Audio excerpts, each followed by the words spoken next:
Hello everyone, আমি সুদীপ্তা চলে এসেছি ছোট্ট একটা মিনি ব্লগ শেয়ার করার জন্য। সেদিন চলে গেছিলাম মামার বাড়ি, হাতে অনেকটা টাইম নিয়ে গেছিলাম কারণ অনেক দিন পরে এসেছি, অনেক গল্প জমে আছে, গল্পগুলো তো করতে হবে। তো ঠাম্মা দিদার সঙ্গে প্রথমেই গল্প করে নিচ্ছিলাম, তারপরে সন্ধ্যা হতে না হতেই দিদা গরম গরম দুধ চা আর বিস্কুট নিয়ে হাজির হয়।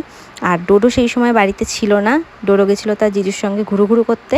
আর এই যে মোম রঙটা কিনে নিয়ে এসছে সেটাই আমাকে দেখাচ্ছিল।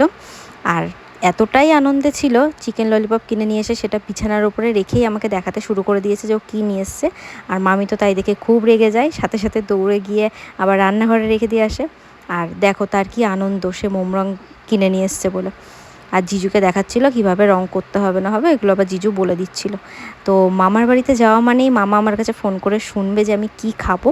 আর সেদিন আমি আবদার করেছিলাম দই বড়া খাবো, মামির হাতের দই বড়া আমি ভীষণ ভালোবাসি, দারুণ তৈরি করেছিল সেদিনকে। আর দেখো বলতে বলতেই দই বড়া হাজির, কি টেস্টি হয়েছিল, খুব সুন্দর খেতে হয়েছিল।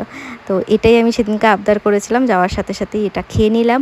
আর তারপরে আমরা অনেকক্ষণ গল্প করে নিচ্ছিলাম কারণ বাইরে প্রচণ্ড বৃষ্টি পড়ছিল, বাড়ি যেতে অনেকটা দেরি হয়ে গেছিলো। আর চলো এখানেই এন্ড করছি মিনি ব্লগটা। তো সবাই ভালো থেকো, সুস্থ থেকো, টাটা।